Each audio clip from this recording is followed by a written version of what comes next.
Bonjour à tous et bienvenue sur ma chaîne Trading the Trend. On va parler aujourd'hui d'un nouveau projet après avoir fait la revue des protocoles qui ont plutôt bien marché pendant ce bear market. Alors ce ne sont pas les seuls, il y en a quelques-uns d'autres qui ont été présentés notamment sur ma chaîne, sur lesquels je ne suis pas revenu, comme par exemple MDB que j'avais présenté tout au début et qui s'en sort relativement bien. Autrement, aujourd'hui, on va parler de Loading Nodes, comme vous voyez ici. Le site est en maintenance parce que je pense qu'ils veulent bosser sur une version finale avant la pré-sale qui aura lieu vraisemblablement-il à la fin de ce mois-ci. C'est le dernier projet qui est partenaire de Horde dans son LMS, c'est-à-dire que Horde vend leur LM, leur code à Loading Node, et vous voyez qu'il y a déjà d'autres projets qui sont en cours. Alors ça ne veut pas dire que ces projets-là sont garantis de réussir, loin s'en faut. Il y a déjà même eu deux rug pulls, enfin un projet foiré qui est Liquid Capital et un rug pull qui est de Firm Finance. Celui-là c'est un vrai rug pull et Liquid Capital c'est juste une team qui a été incompétente.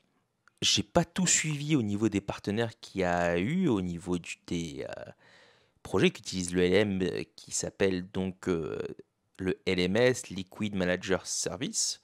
Golden Society, c'est le premier, il est toujours en cours et ça a l'air de bien marcher. Après, il faudrait voir l'état de la trésorerie, etc., voir s'il y a d'autres choses qui sont lancées pour voir la longévité potentielle du projet. Bloomify, c'est un drip-like. Dibs Money, c'est un Tomb Fork qui n'est plus peg en ce moment. Alors, je ne sais pas si c'est prévu dans le LMS, dans le range du prix du LMS.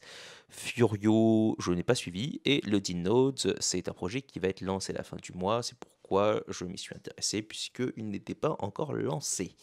Donc ce sera des nodes qui seront créés sur la Chronos Chain, crypto.com. L'équipe est française, comme vous pouvez voir par leur nom, notamment DD. Bon, ça c'est typiquement français avec les accents aigus.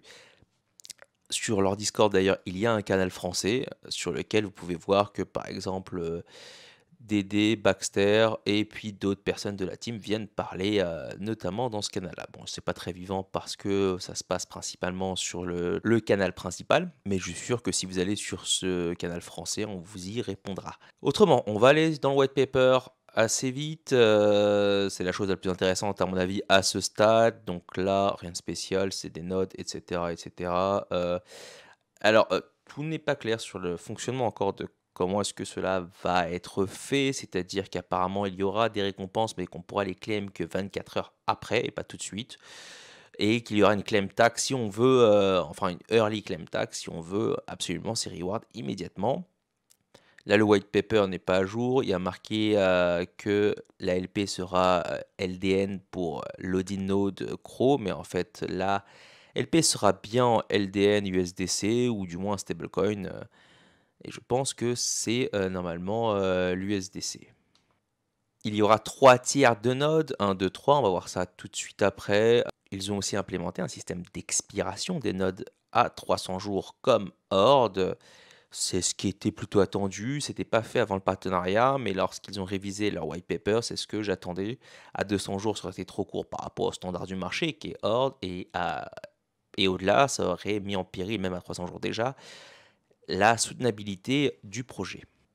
Bon, ici, il n'y a rien de spécial. Ça, c'est la team si vous avez envie d'aller la voir. C'est assez large. Vous avez les fondateurs et ensuite l'équipe design, etc., etc. Bon, je vous laisse voir ça en détail si vous désirez.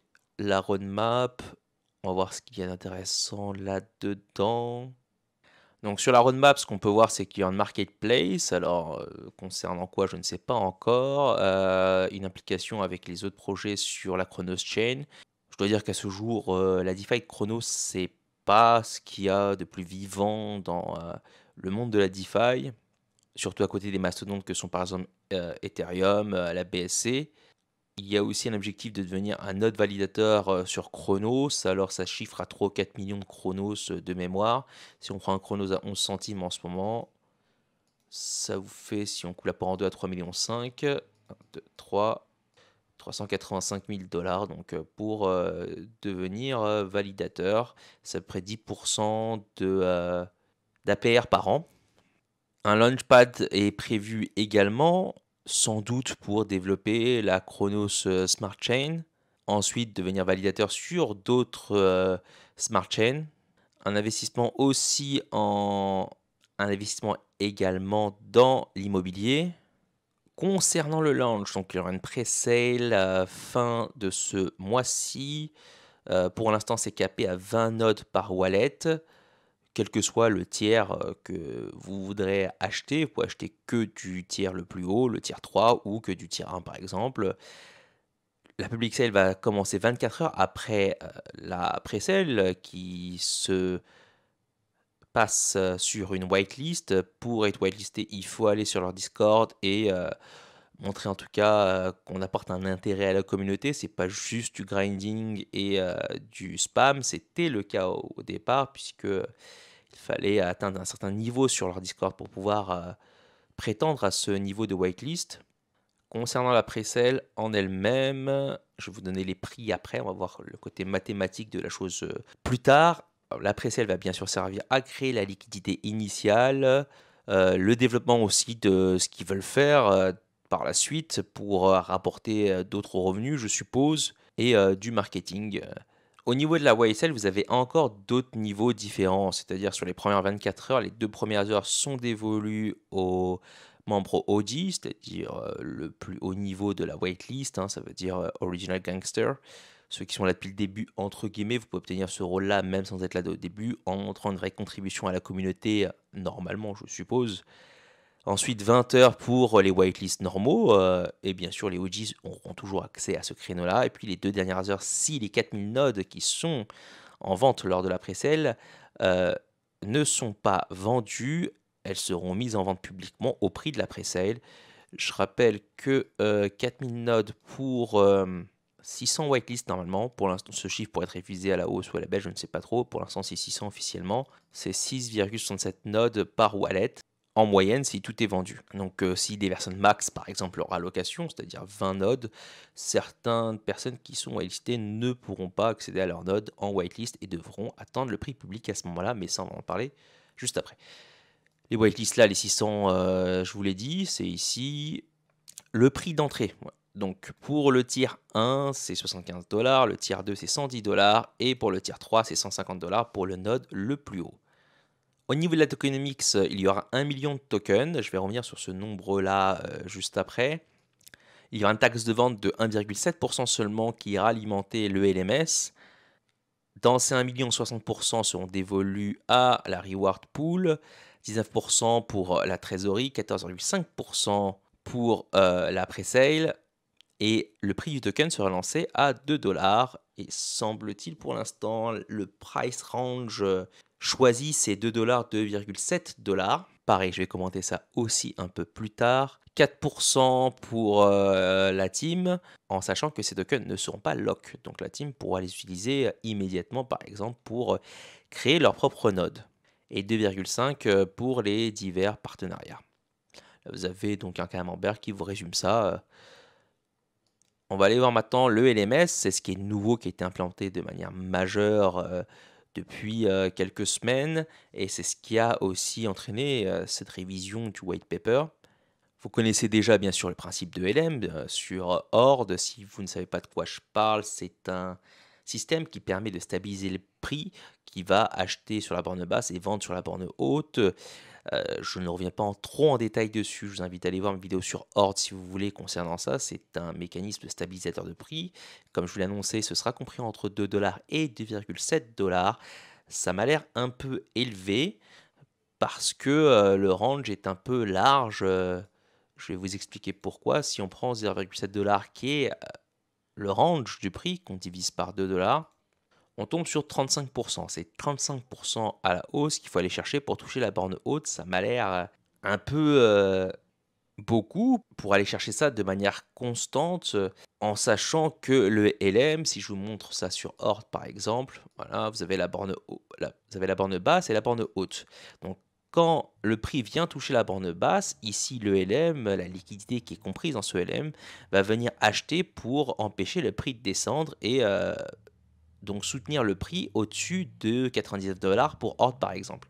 Par contre, quand le prix va là-haut ici, comme on le voit à plusieurs reprises également, le protocole vient vendre et dans ce cas-là, ce surplus d'argent va directement dans le portefeuille du liquidity manager qui a plus de fonds pour tenir dans les moments où on va toucher justement la borne basse plus souvent. Chez Earth, ce range est d'environ 10%, un peu plus. Chez LDN, il est de 35%. Et comme on voit sur Hort, qui est quand même un modèle du genre, celui qui a popularisé ce mécanisme de stabilisateur de prix, on est venu toucher la borne haute, bien entendu, au début. Et là aussi, puisque en fait, les prix sont montés par la suite, c'était 95 $ au début, à 105 $ si je me souviens bien. Donc vous voyez qu'on touchait la borne haute très souvent. C'était relié ensuite à 99, 112. Donc on est venu à nouveau toucher la zone haute pendant assez longtemps, quelques semaines en tout cas, une semaine ensuite. Ensuite la borne basse et à nouveau la borne haute. Et quand on vient sur la borne haute, c'est comme ça qu'on engraisse, entre guillemets, le LM. Quand ce gap-là est large, eh bien, il faut pumper le prix, il faut qu'il y ait vraiment une pression acheteuse qui soit assez importante pour venir aller chercher constamment la borne haute. Ça peut être le cas, je ne dis pas que c'est impossible, mais ça dépend bien entendu de l'engouement du public qu'il y aura pour ce projet-là. Dans un contexte où le marché se cherche toujours, qu'il y a énormément de doutes et de peurs, j'ai pas l'impression qu'il y ait une euphorie pour aller sur les protocoles de DeFi. Bien sûr, je peux me tromper, ça n'est que mon analyse. Et d'après ce que la team m'a dit quand j'aurais demandé cette question-là, c'est qu'ils sont prêts, bien sûr, à revoir le price range à la baisse ou à la hausse en fonction de comment les choses vont évoluer. Ils auraient mis, semble-t-il, un price range assez large pour voir comment les choses évoluent et ensuite adapter ce price range au marché. À voir maintenant sur le temps comment ça se passe. Ensuite, comme je vous l'ai dit, 1,7% des ventes vont aller au LMS au départ, en sachant que sur Horde, au départ, il n'y avait pas de fonds qui allaient sur le LM. Ça a été fait après quelques mois, je ne sais plus quand.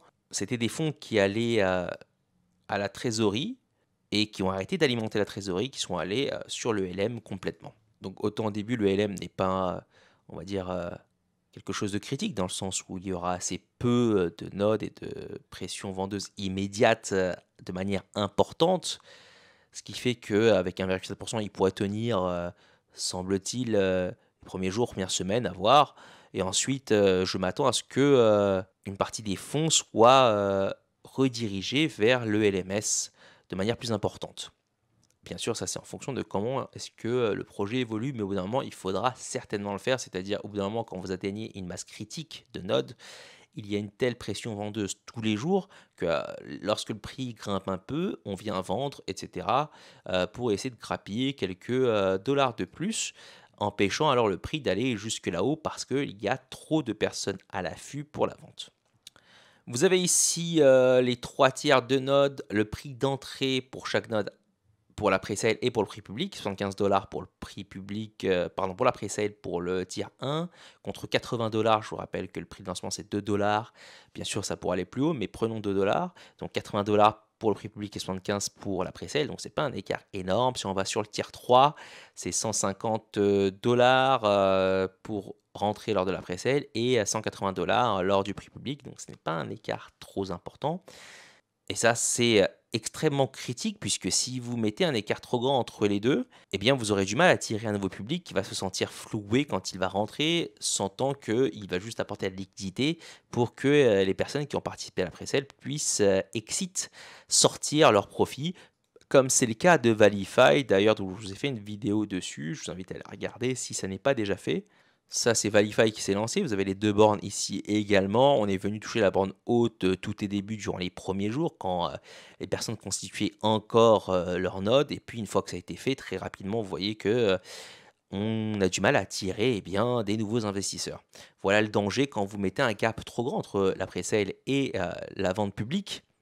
Il y aura un nombre aussi limité de nodes par tiers. Donc le tiers 1, il y aura 50 000 nodes maximum, 35 000 nodes ensuite sur le tiers 2 et 15 000 nodes sur le tiers 3. Vous avez ici une indication du ROI par tiers. Alors mes calculs donnent des nombres différents et je préfère me fier au mien plutôt que ce qui est écrit.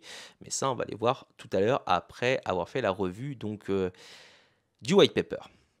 Il y aura également des NFT pour plein de fonctions, à savoir pour booster les rewards comme pour Horde, c'est déjà le cas, pour réduire les frais de claim qui sont de 15% sur le tiers 3 et je me souviens plus pour les autres tiers, alors 17% pour le deuxième tiers et 20% pour le premier tiers. Donc à chaque fois que vous allez réclamer vos récompenses, vous allez passer donc par cet axe de claim et donc sur les NFT, il y aura des NFT pour réduire justement ces taxes.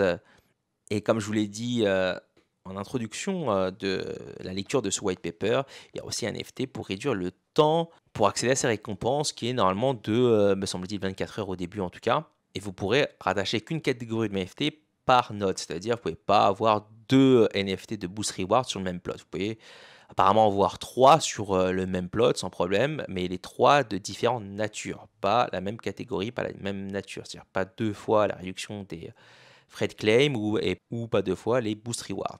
Je suppose que la marketplace dont je vous ai parlé au début du white paper, ça va être la marketplace du NFT. Pour l'instant, c'est pas détaillé. Il prévoit aussi du staking de NFT qui n'est pas détaillé non plus, ce sera pour plus tard. Lorsque les personnes vont créer un node en achetant donc les 90 LDN par exemple pour le tier 3, que 62% vont être reversés à la reward pool, ce qui est très classique dans ce type de protocole DeFi, c'est-à-dire les DAS, NAS, DAS pour dire DeFi as a Service, NAS pour dire Node as a Service.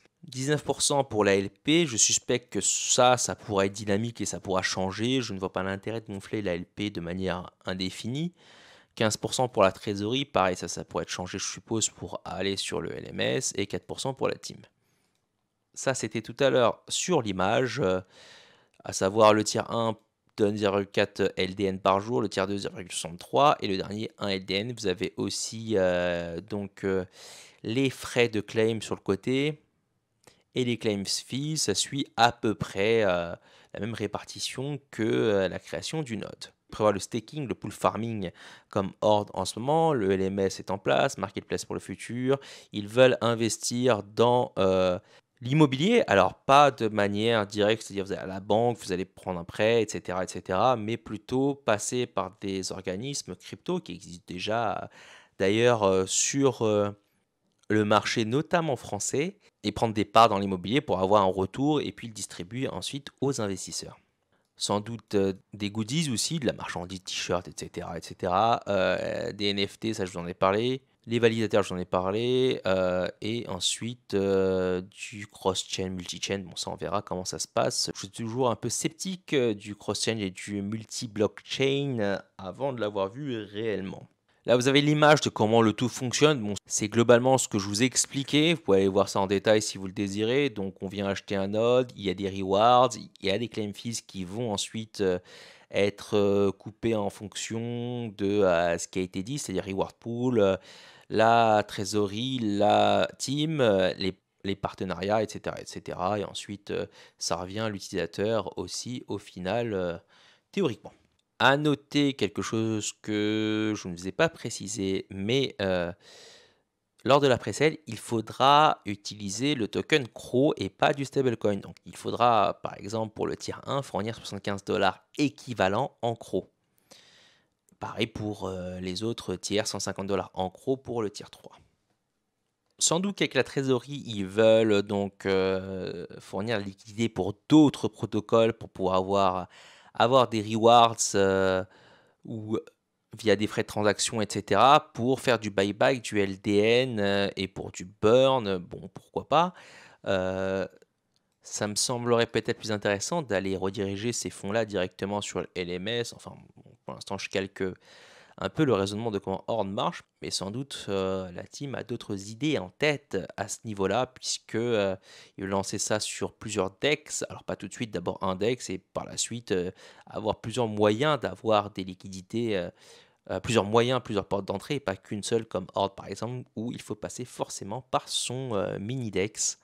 Des projets à investir votés par la communauté, bon ça je suis peu convaincu en moyenne. Les personnes ne savent pas forcément timer entre guillemets, je mets bien des guillemets parce que personne ne peut timer le marché, et ils vont aller sur ce qu'ils aiment bien. D'ailleurs, Horde a arrêté de le faire.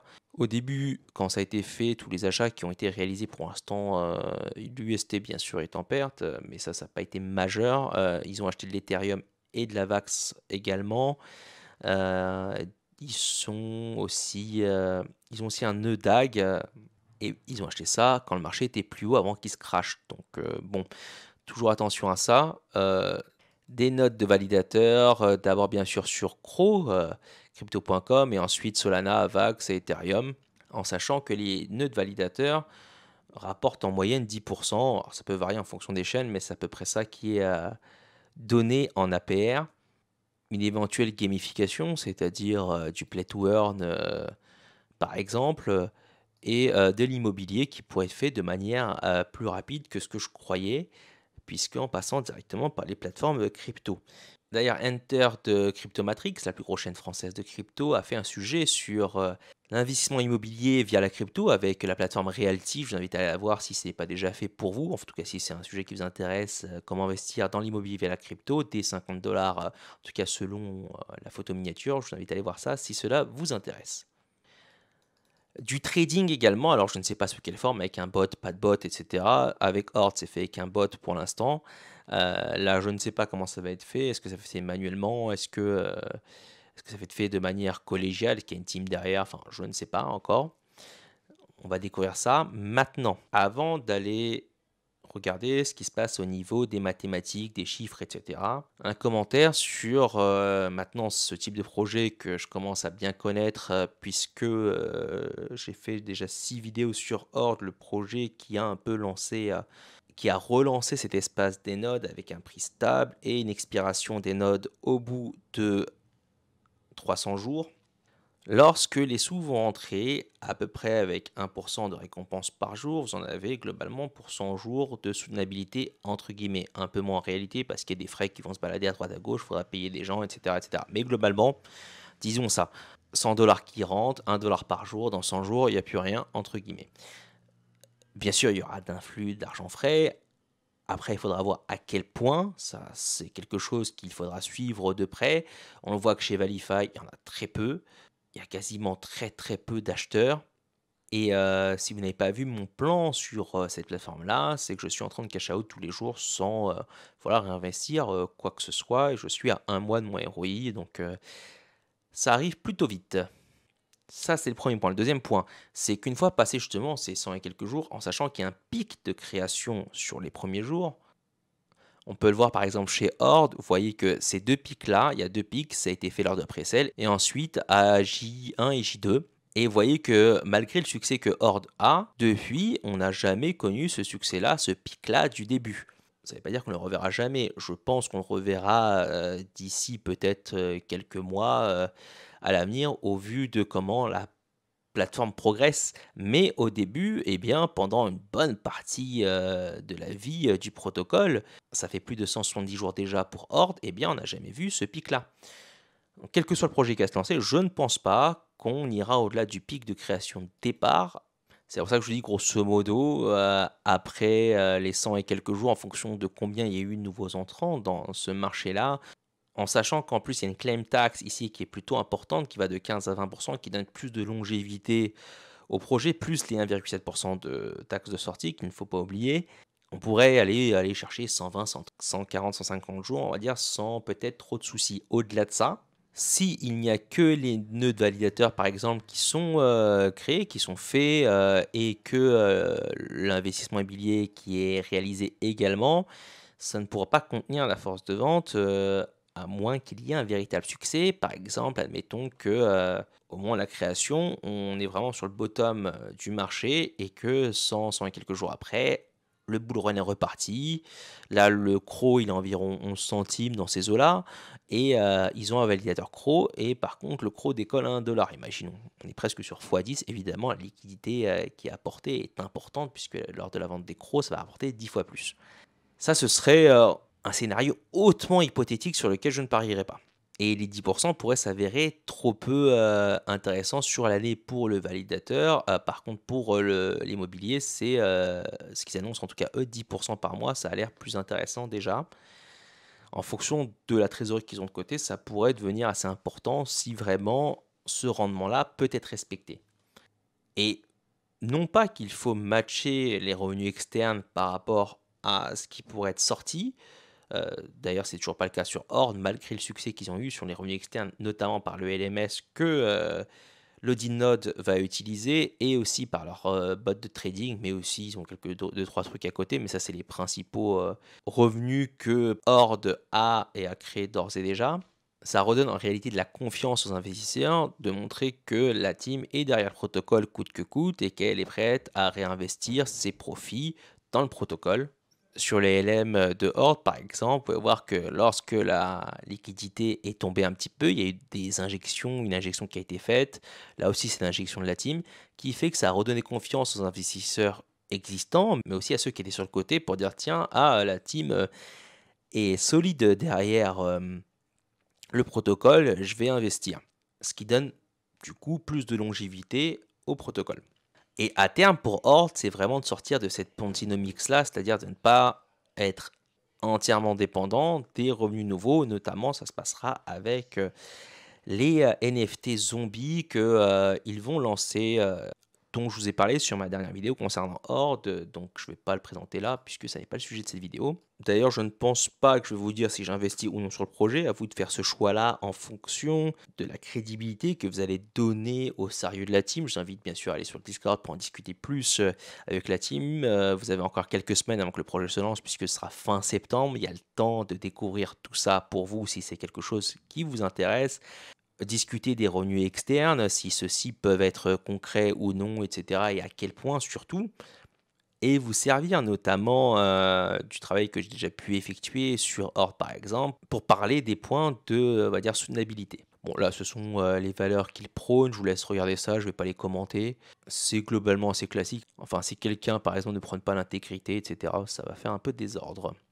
Maintenant que tout ça a été dit au niveau du white paper, etc., on va passer du côté des mathématiques.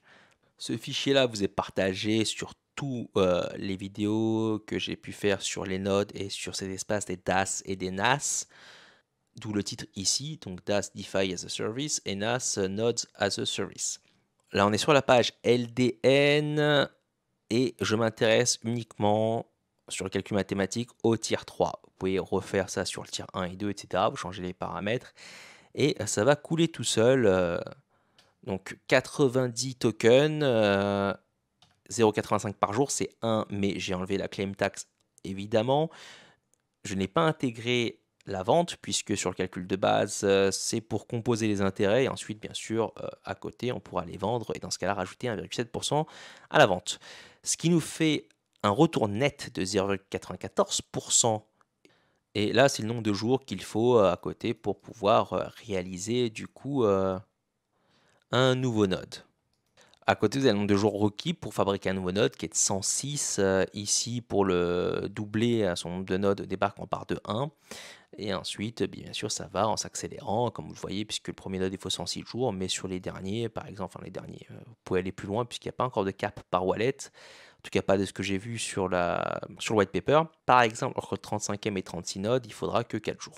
N'oubliez pas bien sûr que ces nodes-là, le node créé au premier jour, va expirer au 300e jour, d'accord? Je ne l'ai pas forcément mis ça en ligne de compte, puisqu'il y aura sur tout ce que j'ai tiré un seul node qui va être expiré. Le détail est fait uniquement pour Horde pour l'instant, ligne par ligne, jour par jour, mais parce que le protocole est déjà lancé, que je suis ça de près depuis déjà quelques mois. À côté de ça, au niveau de la pre-sale, donc on a un prix de token environ à 1,67 $ contre 2 $ en prix d'entrée, puisque vous avez vu qu'il y a une légère réduction pour ceux qui rentrent en pre-sale. Ensuite, les récompenses sont de 1 par jour dans les deux cas. Encore une fois, je ne parle que du tier 3. Vous pouvez refaire ce calcul-là pour le tier 2 et le tier 1. C'est le même principe, 2 $ sur le prix du token en termes de sortie. On pourra bien sûr sortir un peu plus haut si vous timez le marché correctement. Enfin, même pas timer, vous attendez juste que le prix remonte un peu et vous êtes garanti de sortir à plus de 2 $. Pas de frais par mois. Les taxes de vente, 16,70%, en fait pas tout à fait, c'est 15 plus 1,7, mais comme ils n'interviennent pas en même temps, c'est pas 16,7. D'ailleurs, c'est pas ça que j'ai pris en compte dans le calcul, mais globalement, pour que vous ayez la visibilité, prenez ça en compte parce que c'est très très proche de ça en réalité. Nombre de jours avant ROI pour la pré-sale, c'est 90 jours. Dans le calcul, c'est-à-dire que j'ai pris en compte le nombre de récompenses par jour 1, multiplié par le nombre de jours, multiplié par le prix du token qui est 2 $ et auquel j'ai retiré les claim tax, d'abord de 15%, d'abord moins 15%, et ensuite sur la base qui restait moins 0,7%, ce qui fait 83,555,5%. Voilà. Donc c'est très proche des 16,70, mais pas tout à fait. Donc pour être exact, j'ai mis la valeur exacte dans la formule mathématique et au bout de 90 jours, avec toutes les taxes, etc., en sortant 2 $, on retombe sur 150 $ qu'on a mis au départ. Si maintenant vous rentrez sur la vente publique, vous voulez voir comment le projet se comporte avant, etc., si effectivement ils arrivent à déployer des choses, à mettre un autre validateur, les investissements par exemple qu'ils ont mis sur la white paper, etc., vous rentrez après. Si vous rentrez à 2 $ à ce niveau-là, votre temps de ROI est de 108 jours. Vous retombez sur 180 $ puisqu'il faut 90 LDN, soit 2 $ fois 280 $, avec toutes taxes comprises, etc., qui sont payées. Vous retrouvez 180 $ dans votre wallet à 108 jours. C'est pas tout à fait les chiffres qu'ils donnent, puisque moi j'ai 108 par exemple ici. Alors en termes de dollars, hein. Après je pourrais calculer aussi en termes de token qui est légèrement moins. On pourra le faire si vous voulez pour vous montrer ça. Sur le troisième tiers par exemple, sur le white paper, ils sont par exemple à 103,5 jours. Moi je me retrouve à 108, après bien sûr c'est un prix variable puisque on est sur un prix variable au niveau de la LP. Maintenant on va aller faire au niveau du token, c'est-à-dire qu'il faut 90 tokens pour créer donc un node. Et on va calculer qu'un nombre de tokens, donc plus de valeur en dollars. Récompense, une par jour. En combien de temps est-ce qu'on retrouve 90, n'est-ce pas? Donc pour ce faire, on va aller faire le calcul assez simple ici. Je vais le faire en tâtonnant, on pourrait isoler la variable et retrouver ça tout de suite, mais je vais le faire en tâtonnant pour vous montrer une chose. C'est-à-dire que si je prends la valeur du white paper qui est de 103,5 pour le tier 3, je vais mettre ça entre parenthèses, auquel il faut donc retirer les 15%, voilà qui est fait. Je me retrouve au bout de 103,5 jours à 88 tokens, pas tout à fait, donc je suis pas tout à fait au niveau du ROI même en termes de tokens. Et là, on parle pas de valeur en dollars, simplement là c'est vraiment du LDN et LDN, ok? En réalité, on arrive à break-even au niveau du nombre de tokens à 106 jours. Et pas à 103,5. Bon, c'est proche, mais disons que je préfère être tout à fait exact et vous donner les valeurs que je trouve en calculant ça devant vous, donc en posant le calcul de manière assez simple. Bien sûr, pour la valeur en dollars, il faudra soustraire encore 1,7% et calculer par rapport à votre prix d'entrée. Si vous êtes rentré à 2,1 $ et que vous sortez à 2 $, évidemment, il faudra un peu plus de temps. Si vous entrez à 2 $ et que vous sortez à 2,10 ou 2,20 $ en moyenne, bien sûr, ça prendra moins de temps. Je rappelle encore une dernière fois que ça ne veut pas dire qu'ils vont utiliser le LMS, que forcément c'est une garantie de réussite. On a eu 2 projets qui sont foirés, dont un qui est un rug pull pur et simple, et le deuxième qui a été donc mené par une team incompétente, alors que Liquid Capital avait su lever 3 millions sur les marchés avec une pléthore de partenariats, Grape Finance, EMP, Titano, enfin tous les gros noms un peu sont ressortis et chacun avait pu faire partenariat avec Liquid Capital qui avait su en tout cas gérer leur levée de fonds d'une main de maître en termes de marketing. Par contre, en ce qui concerne la gestion d'un protocole DeFi, c'était complètement foiré. Si on regarde par exemple Dips Money, on va aller sur ma watchlist et on va aller sur Dibs. Le niveau du PEG est à, là, it wait à 10 000. Et il y a 7415, donc on est à 25% en dessous du PEG. Est-ce que le PEG, je l'ai mis en ligne ici pour vous montrer ça un petit peu? Oui, j'avais tracé la ligne bien avant. Voilà, on est en dessous du PEG. Le LMS a été implémenté, je ne sais pas quand, s'il a été fait ou pas. Et s'il a été fait, en tout cas, je ne vois pas l'effet. Donc peut-être que le bas du range est ici à 75, 74, je ne sais pas. Mais encore une fois, le LMS n'est pas une garantie de réussite. Le LMS, ça aide, ça va aider un projet à être plus soutenable et à durer dans le temps. Et si le projet a des bonnes bases et des bases solides, oui, effectivement, il y a bien plus de chances qu'il réussisse. Si le projet de base a des fondations peu solides, LMS ou non, ça va se foirer. Et vraiment, pour influencer en personne, parce que je veux vraiment vous donner que les informations de la manière la plus objective possible pour vous faire connaître le protocole, je ne vous dis pas si j'investis ou non dans le projet, Je vous laisse mettre de votre décision entièrement. Vous avez les informations de base vraiment du projet et si vous voulez en savoir plus, bien sûr, vous pouvez aller parler à la team directement sur, leur Discord. Pour ma part, si j'investissais dans l'Odinode, dans LDN, l'intérêt pour moi, ce serait la diversification puisqu'on a des récompenses proches de Horde, et si par exemple je pense déjà être, trop exposé ou assez exposé sur Horde à des fins de diversification, je pourrais aller sur un autre protocole, par exemple si le projet me plaît.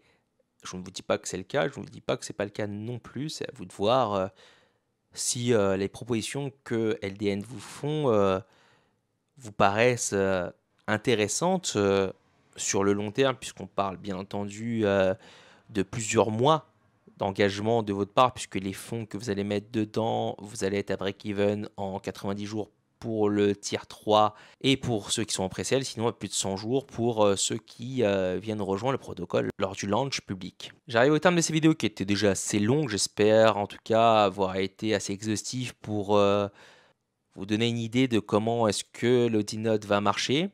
Sur ce, je vous souhaite à tous une très bonne journée, une très bonne soirée en fonction de quand vous regardez la vidéo.